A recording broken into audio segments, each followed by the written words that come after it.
কানাডায় বাচ্চারা কি সত্যি প্রেশার ফ্রি লাইফ পায় নাকি রিয়েলিটি একদমই আলাদা? কানাডায় আসার আগে আমি সবসময় এটাই চিন্তা করতাম, এখানে আসার পর আমার বাচ্চার ফিউচার কেমন হবে।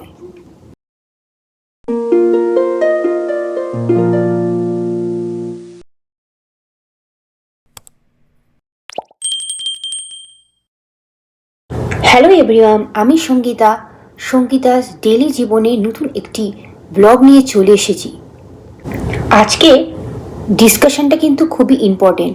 কানাডায় বাচ্চাদের লাইফ কেমন হয়, রিয়েল এক্সপিরিয়েন্স আমি আজকে আপনাদের সঙ্গে এই ভিডিওতে শেয়ার করব। পুরো ভিডিওটা অবশ্যই দেখবেন, স্কিপ না করে। চলুন তাহলে শুরু করা যাক। আপনি যদি কানাডায় আসার কথা ভাবেন, একটা প্রশ্ন নিশ্চয়ই আপনাদের মাথায় আসে, এখানে বাচ্চাদের লাইফ কেমন হয়, স্কুল কেমন হয়, ডিসিপ্লিন কেমন, এখানে বাচ্চাদের উপর প্রেশার কম না বেশি। আজকে আমি আমার অভিজ্ঞতা দিয়ে বলবো কানাডায় একটা বাচ্চার এভরিডে লাইফ কেমন হয়। ফার্স্টেই বলবো কানাডাতে স্কুল কেমন হয়। এখানে স্কুল লাইফ কিন্তু খুবই ব্যালেন্সড। এখানে শুধু বই পড়া নয়, arts, sports, group work, presentation সব কিছুর ওপরই ইকুয়ালি ইম্পর্টেন্স দেওয়া হয়। টিচাররা এখানে খুবই ফ্রেন্ডলি হয়।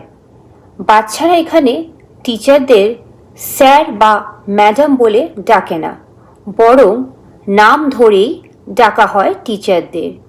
যেমন ধরুন মিস ফান, মিস্টার টম, এরম করে ডাকা হয়। সবচেয়ে ভালো বিষয় হলো এখানে কম্প্যারিজন কম, মার্কস নিয়ে অত প্রেশার দেওয়া হয় না। Second point, study system. এখানে মুখস্থ কম, আন্ডারস্ট্যান্ডিংয়ের উপর বেশি জোর দেওয়া হয়। এখানে প্রজেক্ট বেস লার্নিং হয়, টিম ওয়ার্ক শেখানো হয় ছোটবেলা থেকেই, হোমওয়ার্ক থাকে বাট ম্যানেজেবল। এখানে ফ্যামিলি টাইমকে যথেষ্ট গুরুত্ব দেওয়া হয়। Third point, outdoor and activities. Winter হলেও এখানে আউটডোর অ্যাক্টিভিটি বন্ধ হয় না। স্নো, খেলাধুলা, স্কেটিং, লাইব্রেরি ভিজিট, বাচ্চাদের সোশ্যাল লাইফ অ্যাক্টিভ থাকে। কমিউনিটি সেন্টারগুলোতেও অনেক ফ্রি বা লো কস্ট প্রোগ্রাম এই সময় হয়ে থাকে। Fourth point, mental health support. এই জিনিসটা এখানে খুবই ইম্পর্টেন্ট। কানাডা স্কুলে কাউন্সিলর থাকে। কোনো বাচ্চা যদি কখনো লোনলি বা স্ট্রেসড ফিল করে তাহলে তাকে হেল্প করা হয়। বুলিং হলে এখানে সিরিয়াস অ্যাকশন নেওয়া হয়। কোনো বাচ্চা যদি আরেকটি বাচ্চাকে বুলি করে তাহলে তার এগেনস্টে সিরিয়াস অ্যাকশন নেওয়া হবে। Fifth point, financial support for children. কানাডায় বাচ্চাদের জন্য গভর্নমেন্ট থেকে অনেক রকম ফিনান্সিয়াল সাপোর্ট দেওয়া হয়, যা নতুন ইমিগ্রেন্টরা অনেকেই জানেন না। সবচেয়ে গুরুত্বপূর্ণ হলো কানাডা চাইল্ড বেনিফিট। এটা ট্যাক্স ফ্রি মান্থলি পেমেন্ট, যেটা এলিজিবল পরিবার তাদের বাচ্চাদের খরচ চালানোর জন্য প্রত্যেক মাসে পায়। অ্যামাউন্ট নির্ভর করে আপনার ইনকাম কত, বাচ্চার বয়স কত, কটা বাচ্চা আছে। লোয়ার ইনকাম গ্রুপের মানুষরা বেশি বেনিফিট পায়। এছাড়া অনেক প্রভিন্সে আলাদা সাপোর্ট প্রোগ্রাম থাকে, যেমন school supply help, child care subsidy ইত্যাদি। হেলথ কেয়ার সিস্টেমের মাধ্যমে doctor visit, vaccination, emergency care বাচ্চাদের জন্য কভার থাকে।